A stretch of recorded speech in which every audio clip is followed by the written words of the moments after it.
Hello everyone, I hope कि आप सब लोग बढ़िया होंगे। तो आज की इस वीडियो में आप लोगों को सिखाने वाला हूं कि रियल फुटेज में आप 3D कैसे ऐड कर सकते हो, वो भी ब्लेंडर का यूज करके और बिल्कुल इजी वे में। और ये भी बताऊंगा कि उस रेंडर को कंपोजिट कैसे करते हैं, ब्लेंडर से रेंडर पासेस को कैसे निकालते हैं और आफ्टर इफेक्ट में जाके उसे कंपोजिट कैसे करते हैं बिल्कुल आसान तरीके में, और सीन को रियलिस्टिक कैसे बनाते हैं। तो सारी चीज़ें इस वीडियो में सिखाने वाला हूँ और आज के बाद आपको कभी किसी से नहीं पूछना पड़ेगा कि रियल फुटेज में 3D कैसे लगाते हैं, बिल्कुल आसान तरीके में। तो वीडियो को करते हैं स्टार्ट। तो सबसे पहले आफ्टर इफेक्ट में जाके आपको वो वाली वीडियो इंपोर्ट करनी है जो मैंने डिस्क्रिप्शन में दे रखी है आपको।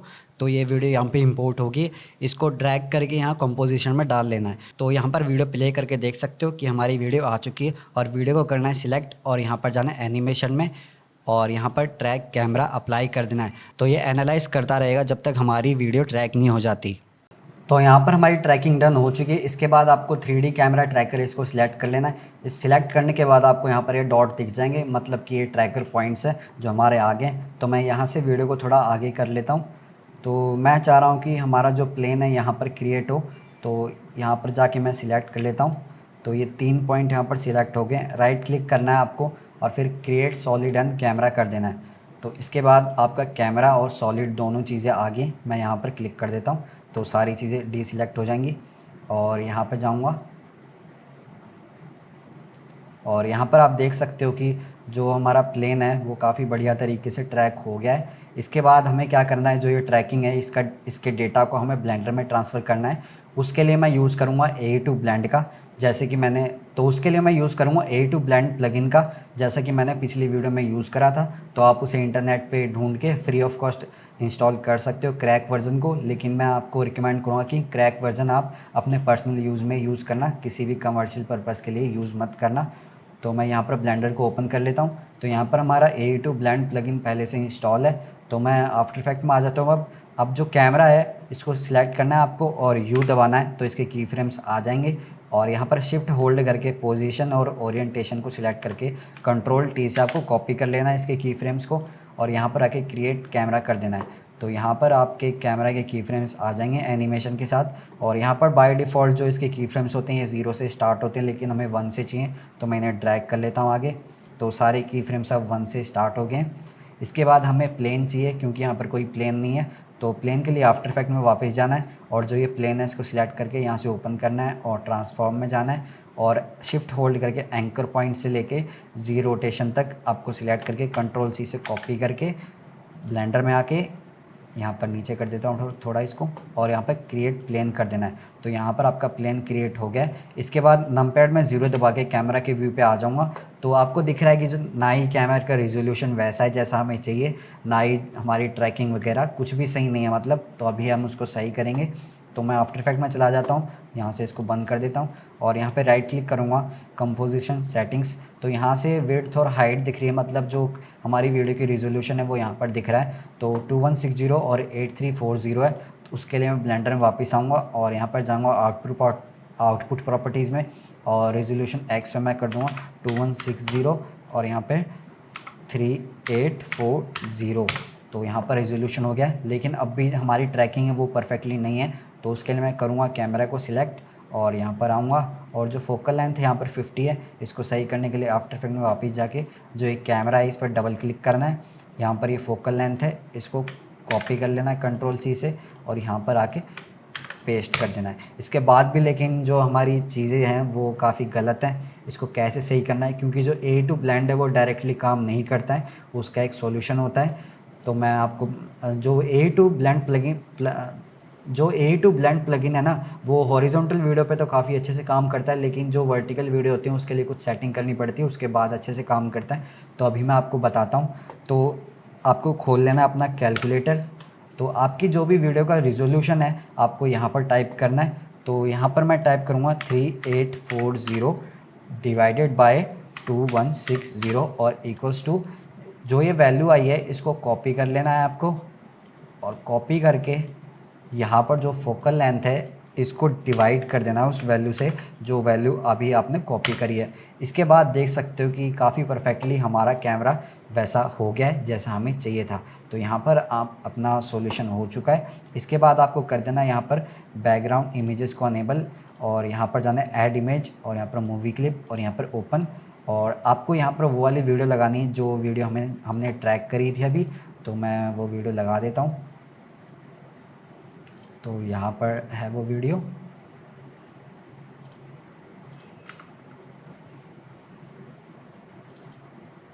तो ये रही वो वीडियो, यहाँ पर डबल क्लिक करके वो वीडियो लगा देता हूँ। तो वीडियो हमारी यहाँ पर आ गई है। इसके बाद आपको दिख रहा है कि जो ट्रैकिंग थी वो तो काफ़ी बढ़िया से हो गई है यहाँ पर, लेकिन जो हमारा वो प्लेन है ब्लेंडर का वो काफ़ी गलत जगह पर है, क्योंकि अगर मैं शिफ्ट+A से कोई भी चीज़ क्रिएट करूँगा तो वो यहाँ पर आएगी। तो इसकी वजह से हमारे जो मॉडल्स वगैरह है वो वहाँ पर रख नहीं पाएंगे अब अच्छे से। तो ठीक करने के लिए क्या करना है, इसको डिलीट कर दिया मैंने और यहाँ से इनको छोटा कर देता हूँ, ये बीच में आ रहे हैं तो थोड़ा अच्छा लगेगा हमारा व्यू पोर्ट। इसके बाद यहाँ पर कैमरा ट्रांसफॉर्म को आपको ओपन कर लेना है और इसके बाद आपको करना क्या है, यहाँ पर जो है कंट्रोल होल्ड करके कैमरा ट्रांसफॉर्म को सिलेक्ट करना है और यहाँ पर फिर आपको प्लेन ट्रांसफॉर्म को सिलेक्ट कर लेना है और यहाँ पर स्क्रीन पे आके व्यू पोर्ट की और यहाँ पे कंट्रोल P ऑब्जेक्ट कर देना है। तो यहाँ पर हमारी सारी चीज़ें पेरेंट होगी इसके साथ। तो यहाँ पर मैं अगर मूव टूल से इसको मूव करूँगा तो यहाँ पर ये हो जाएगी और अगर इसको बड़ा करना चाहूँगा तो ये बड़ा भी हो जाएगा। तो सारी चीज़ें बिल्कुल सही हो गई हैं। तो अब क्या करना है, यहाँ से इसको सिलेक्ट करके यहाँ पर सेट कर लेना है। तो मैं इसको कर लेता हूँ जल्दी से यहाँ पर सेट, आप भी कर लेना।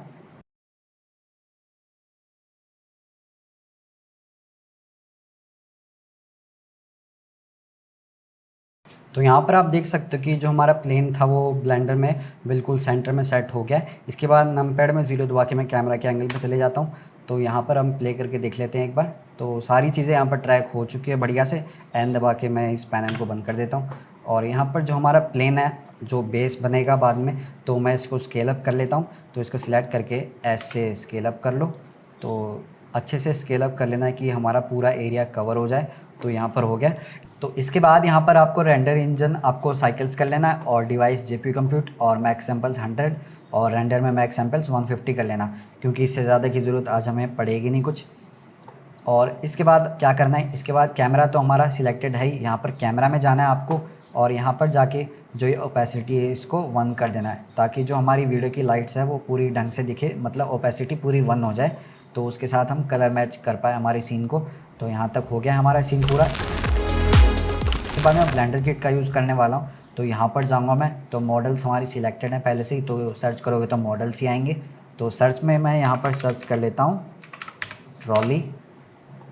तो यहाँ पर जो ये ट्रॉली है इसको क्लिक कर लो तो ये डाउनलोड हो जाएगी और यहाँ पर ये ट्रॉली आ गई। तो यहाँ पर एक दिक्कत है, ये जो ट्रॉली एक एम्प्टी के साथ पेरेंट है, तो हमें उसको अलग करना है ताकि उस पर हम अच्छे से फिजिक्स प्रॉपर्टीज़ वगैरह लगा सकें और डुप्लीकेट कर सकें उसे।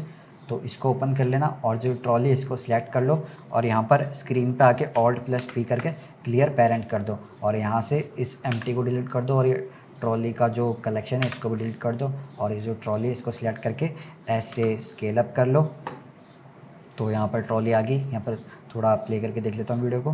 तो काफ़ी सही ट्रैकिंग हो रखी है हमारी और यहाँ से मैं इसको थोड़ा छोटा कर लेता हूँ ट्रॉली को। तो यहाँ पर हमारा सीन पूरा डन हो गया है। इसके बाद हमें फिज़िक्स वगैरह लगानी है।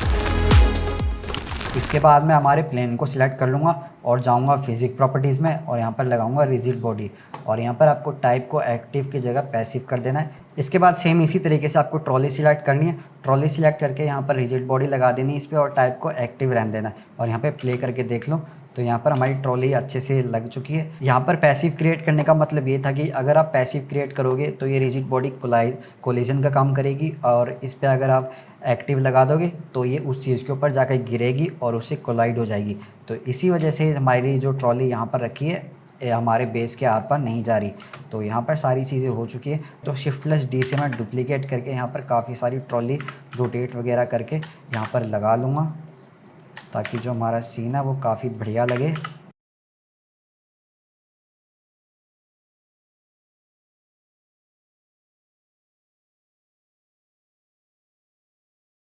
तो इसके बाद यहाँ पर हमारी ये जो ट्रॉलीज़ वगैरह हैं ये हो चुकी हैं और यहाँ पर जाना है आपको ट्रॉली की जगह इस बार ट्रैफिक कोन्स को सर्च करना है। तो यहाँ पर आ जाएंगी काफ़ी सारी। तो ये कौन है इसको सिलेक्ट कर लो, ये यहाँ पर आ गई और सेम उसी तरीके से अब इसको ओपन करके ट्रैफिक कोन को सिलेक्ट करके Alt+P से क्लियर पेरेंट कर दो और ट्रैफिक कोन जो एम्प्टी है और जो इसका कलेक्शन है इसको डिलीट करके ट्रैफिक कोन है उसको मैं स्केल अप कर लेता हूँ और यहाँ पर ले आता हूँ और इस पर रिजिड बॉडी अप्लाई कर देता हूँ। इसके बाद Shift+D से डुप्लीकेट करके काफ़ी सारी जगहों पर इन्हें रख लेता हूँ रैंडमली।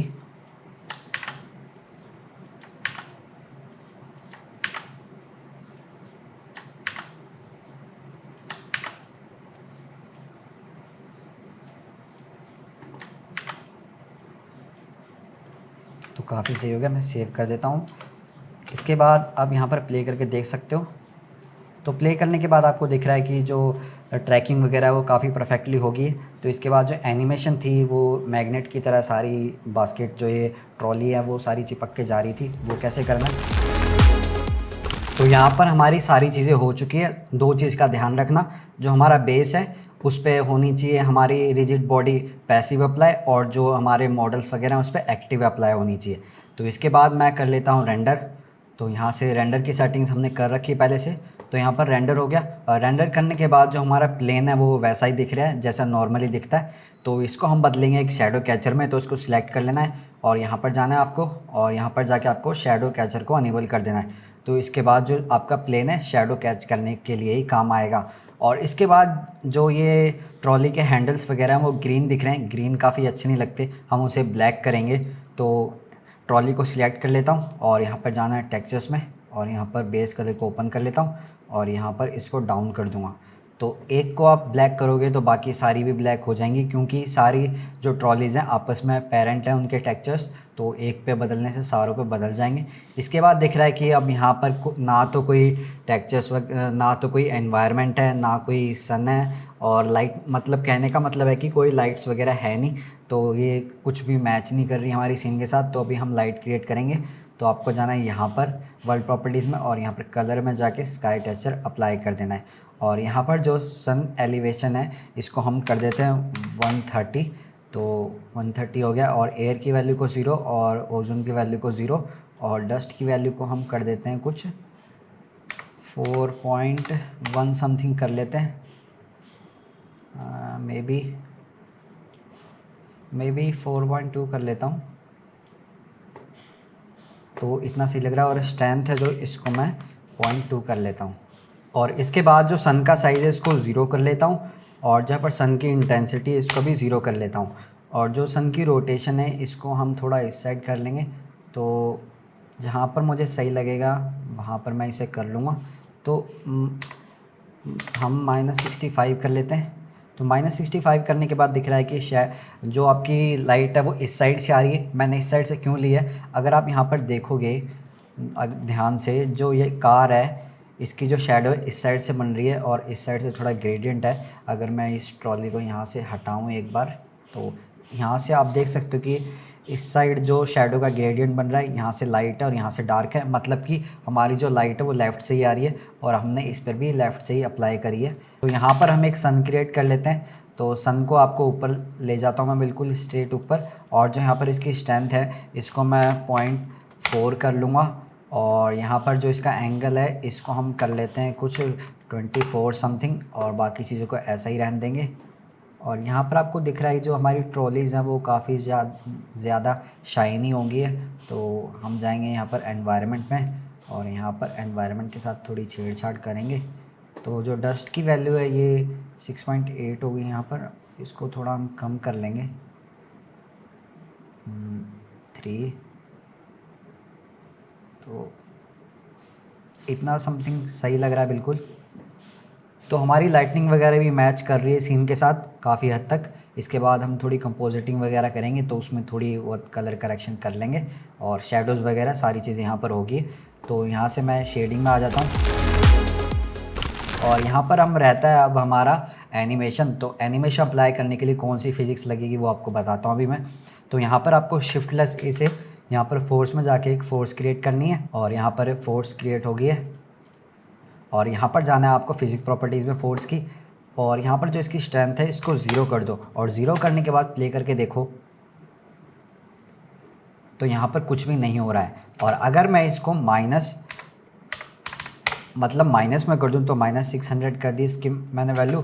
600 करते ही अब देखना अभी होगा क्या, जो सारी चीज़ें वो इस पे इससे चिपकने लग जाएंगी। तो अब हम एनिमेट करेंगे इसको। तो हम चाहते हैं कि जो ये 70 फ्रेम पे आने के बाद ही सारी चीज़ें हों।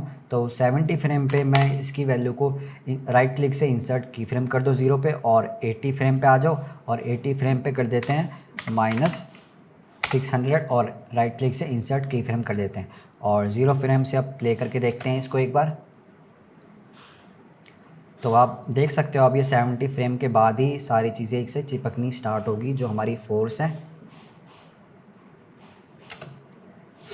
और इसके बाद हम चाहते हैं कि ये जो सारी चीज़ें एक बार ऊपर चली जाएं और एक बार नीचे चली जाएं। तो 70 फ्रेम पे आऊँगा और जो फोर्स तो हमारी सिलेक्टेड है पहले से, और आई दबा के लोकेशन, रोटेशन एंड स्केल पे की फ्रेम लगा दूंगा, और फिर जाऊंगा मैं 120 फ्रेम पे, और जो ये हमारा फोर्स है इसको मैं ऊपर ले जाऊंगा थोड़ा और ऊपर, और आई और लोकेशन, रोटेशन एंड स्केल पे की फ्रेम लगा दूंगा। और इसके बाद मैं आऊँगा 190 फ्रेम पे, और 190 फ्रेम पे मैं इसको नीचे ले आऊँगा दोबारा से इधर, और आई से एक और की फ्रेम लगा दूंगा।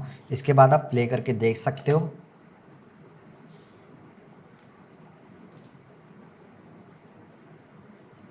तो यहाँ पर आप देख सकते हो कि सारी चीज़ें एक बार ऊपर जा रही हैं और फिर एक बार नीचे आ जा रही हैं, और कोलिजन भी बड़ा अच्छे से हो रहा है। तो सारी चीज़ें हमारी डन हो गई हैं। तो एनिमेशन वगैरह सब लग चुका है। इसके बाद हमें सबसे मेन चीज़ होती है वो होता है हमारे एनिमेशन को बेक करना। अगर हम फिजिक्स प्रॉपर्टीज़ जहाँ पर लगाइए उस चीज़ को अगर आप बेक नहीं करोगे तो रेंडर करने के बाद आपका एनिमेशन में दिक्कत आ सकती है। तो नॉर्मली फिजिक्स में जाके, कैच में जाके आप बेक ऑल डायनेमिक्स कर सकते हो, लेकिन रिजिड बॉडी में ऐसा नहीं होता। रिजिड बॉडी के लिए आपको जाना पड़ता है यहाँ पर जाना है रिजिड बॉडी वर्ल्ड में, और यहाँ पर मिलेगा आपको ये सिमुलेशन स्टार्ट 1 से लेके एंड 245 तक। अगर 250 हो यहाँ पर तो 245 कर लेना, क्योंकि हमारा एंड यहाँ पर 245 ही है। और इसके बाद कर देना आपको बेक ऑल डायनेमिक्स। तो यहाँ पर एनिमेशन की टेंशन अब हमारी ख़त्म हुई, क्योंकि सारी चीज़ें हमारी यहाँ पर पूरी हो चुकी हैं। अब हमारा आता है मेन पार्ट कि इसे रेंडर कैसे करना है। तो रेंडर करने के लिए आपको जाना होगा यहाँ पर, और यहाँ पर आने के बाद पहले तो डेस्टिनेशन सिलेक्ट कर लो। तो मैं डेस्कटॉप पे न्यू फोल्डर बना के इसमें कर लेता हूँ डेस्टिनेशन को सिलेक्ट, एक्सेप्ट। तो यहाँ पर रेंडर होएगी, और फाइल फॉर्मेट इस बार आपको चेंज करनी है, क्योंकि हम इस बार कंपोजिटिंग करने वाले हैं। तो फाइल फॉर्मेट को इस बार आपको करना है ओपन EXR मल्टी लेयर। तो मल्टी लेयर सिलेक्ट होगी, और बाकी सेटिंग्स है उनको ऐसे ही रहने देना है, उनके साथ आपको छेड़छाड़ नहीं करनी। और यहाँ से फ्रेम 1 से लेकर 245 तक ये सही है बिल्कुल। और इसके बाद आपको जाना है, ये जो दिख रहा है व्यू लेयर प्रॉपर्टीज़, यहाँ पर जाना है। इसके बाद यहाँ पर आपको सारा डेटा दिखेगा। तो अगर जिस चीज़ पे भी आप क्लिक कर दोगे, मतलब कि मिस्ट जो स्मोक वगैरह होती हैं थोड़ी बहुत, और यहाँ पर वेक्टर, और यहाँ पर लाइट में डिफ्यूज़ में जो ये चीज़ें ग्लॉसी, ट्रांसमिशन, वॉल्यूम, मतलब जिस चीज़ को भी आप अनेबल करोगे उस चीज़ की कंपोजिटिंग आप बाद में कर सकते हो।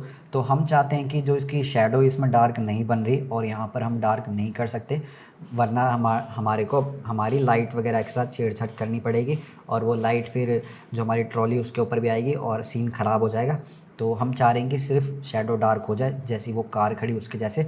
तो ये शेडो कैचर इसको अनेबल कर देना है। तो रेंडर करने के बाद जो आपकी फ़ाइल्स आएगी उसके साथ शेडो कैचर की फ़ाइल अलग से आएगी।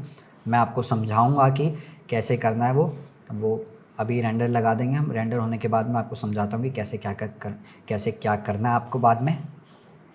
तो यहाँ पर हो गया शेडो कैचर की फ़ाइल चाहिए खाली हमें, और एक कंबाइंड की चाहिए। कंबाइंड मतलब कि जो ये जो हमारे मॉडल्स वगैरह हैं इनकी फ़ाइल आएगी, और अलग से एक शेडो कैचर की फ़ाइल आएगी।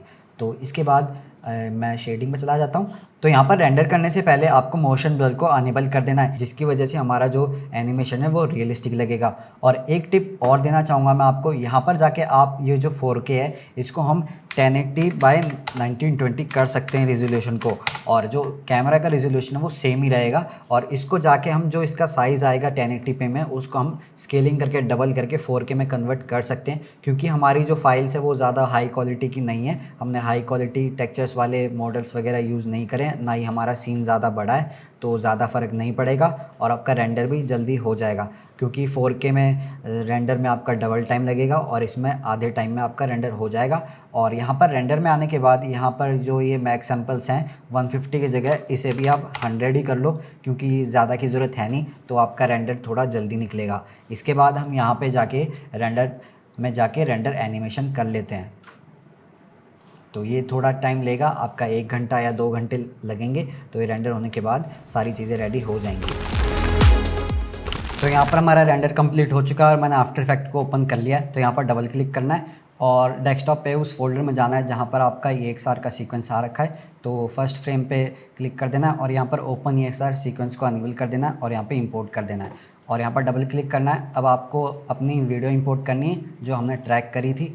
तो इस वीडियो को यहाँ पर उठा के मैं कंपोजिशन में रख लूँगा और इसके बाद जो हमारा ये जो EXR का सीक्वेंस है इस पे जाना है, राइट क्लिक करना है और इंपोर्ट फुटेज में जाना है और मेन और यहाँ पे 24 कर देना है, क्योंकि जो हमारी मेन वीडियो है उसका FPS 24 है। तो यहाँ पर इसका FPS भी 24 ही होना चाहिए। और यहाँ पर कलर मैनेजमेंट में जाना है और यहाँ पर कोई और कलर सिलेक्ट होगा आपका, आपको sRGB ये IEC61966 2.1 ये वाला सिलेक्ट कर लेना है। अगर ये सिलेक्ट नहीं करोगे तो आपके जो रेंडर है उसका कलर मैच नहीं करेगा, जैसा आपको ब्लेंडर में दिख रहा था कुछ उटपटांग सा कलर आ जाएगा। तो यहाँ से ओके कर देना है और यहाँ पर जाना है, आपको इस पर क्लिक करना है जो ये एरोप्लेन सी है और कलर में जाना है यहाँ पर। और यहाँ पर जो ये लीनियराइज वर्क स्पेस है इसको अनेबल कर देना, ये डिसेबल होगा, ये अनेबल हो गया। और वर्क स्पेस है यहाँ पर उसी वाले sRGB को चूज़ करना है जो वहाँ पर आपने चूज़ किया था। तो ओके यहाँ पर सिलेक्ट हो गया और ओके कर देना है। इसके बाद जो सीक्वेंस है इसको यहाँ पर ले आओ।